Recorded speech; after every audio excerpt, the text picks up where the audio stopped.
The nights are really tough for him. He's on his cot, the air raid sirens whining, and his phone's buzzing. In the dark, his face looks ghostly as he reads messages he missed during the day. Some are from his family, others from advisors, and a few from troops in bunkers, all asking for more weapons to break the Russian siege. Well, this is what a day looks like in the life of Volodymyr Zelensky. Mornings.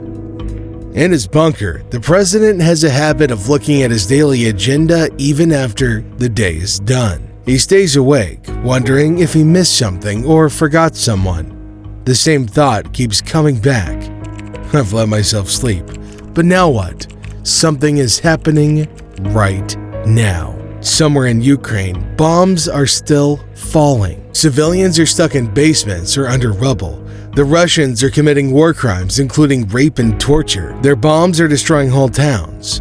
Mariupol City and its last defenders are under siege. A crucial battle is happening in the east. Amid all of this, Zelensky, the comedian turned president, still has to keep the world interested and convince foreign leaders that his country needs their help urgently, no matter the cost. In the early weeks of the invasion, when Russian artillery was getting close to Kiev, Zelensky rarely waited for sunrise before checking in with his top general. Their initial calls usually happen around 5 a.m. before daylight peeked through the sandbags in the compound's windows. They later shifted the conversation a few hours back, allowing Zelensky to have breakfast, almost always eggs, and reach the presidential chambers. Despite the invasion, these rooms remained largely unchanged, filled with gold, leaf, and opulent furniture that Zelensky's staff found oppressive. One of them even joked, "At least if the place gets bombed, we won't have to look at this stuff anymore." However, the streets around the compound transformed into a maze of checkpoints and barricades. Civilian cars couldn't get close, and soldiers asked pedestrians for daily changing secret passwords, often nonsensical phrases like "coffee cup suitor," difficult for Russians to pronounce.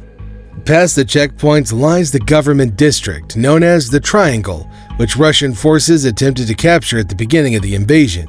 One of the most vivid memories is from before sunrise on February 24th, when President Zelensky and his wife, Olena Zelensky, went to inform their children about the bombing and prepare them to leave home. Their 17-year-old daughter and 9-year-old son were old enough to grasp the danger.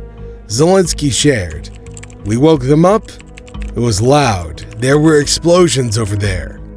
Now imagine the mornings that he was usually enjoying being woken up to the aroma of eggs had now turned to the sound of loud explosions of bombing. It became evident that the presidential offices were not the safest place. The military informed Zelensky that Russian strike teams had parachuted into Kiev with the intent to capture or kill him and his family. Before that night, we had only ever seen such things in the movies, remarked Andriy Yermak, the president's chief of staff. Afternoons. The afternoons aren't any better than the mornings. I mean, there's no fixed schedule for the attacks. They happen randomly.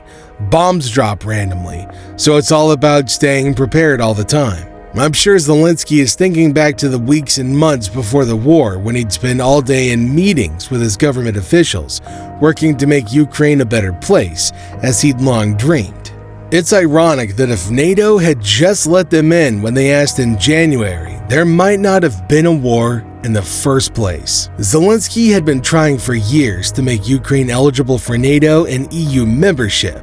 Everyone decided to sit on their hands, and now look where we're at. Afternoons are spent having meetings, but they're not the meetings he used to have. Now they're all about getting military aid, weapons, money, humanitarian corridors, air support, anything and everything he can. For the most part, he's getting a lot of help.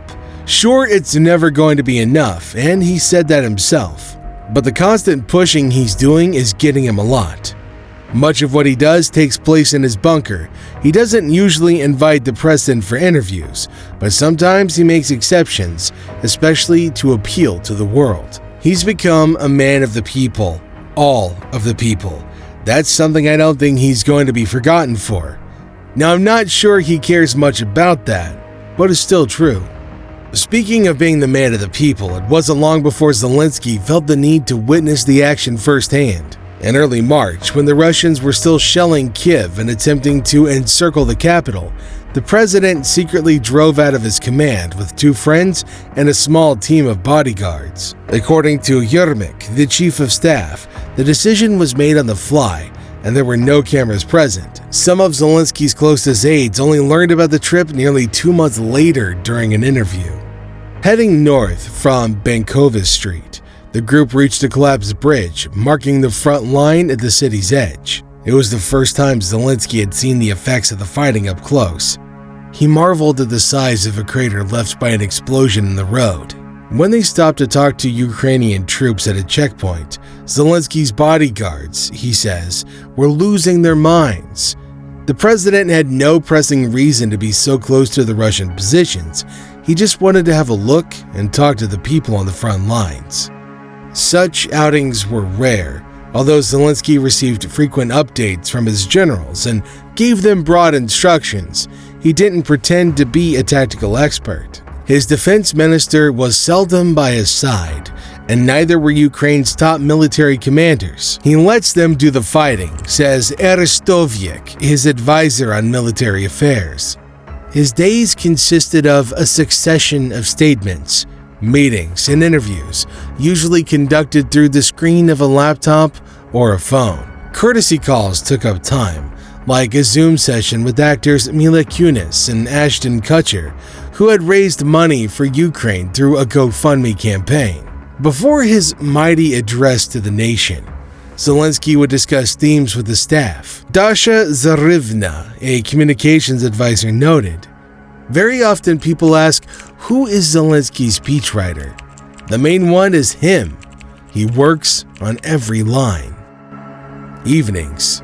Zelensky and his team still spend most nights and hold some meetings in bunkers beneath the compound. However, with the Russian retreat, they were able to resume work in their usual rooms, which looked much like they did before the war. One noticeable difference is the darkness. Many windows are covered with sandbags, and lights are turned off to make it challenging for enemy snipers. Some precautions seem puzzling. Guards have removed the lights from an elevator leading to the executive offices. A tangle of wires stuck out from the holes where they'd been, and Zelensky's aides ride up and down in the dark, with nobody recalling the reason why. Zelensky now primarily works in the compound's Situation Room, which is neither below ground nor fortified. It's a windowless boardroom with one embellishment, a trident, the state symbol of Ukraine, glowing on the wall behind Zelensky's chair. Large screens line the other walls, and a camera faces the president from the center of the conference table. Well, that's what a day in the life of Zelensky looks like nowadays. The resilience and courage are truly inspiring, right? Now here's a question for you. In the face of adversity, what do you think is the most important quality a leader should possess? Drop your thoughts in the comments, and let's keep the conversation going. Don't forget to like, share, and subscribe for more insightful content. Until next time, stay curious.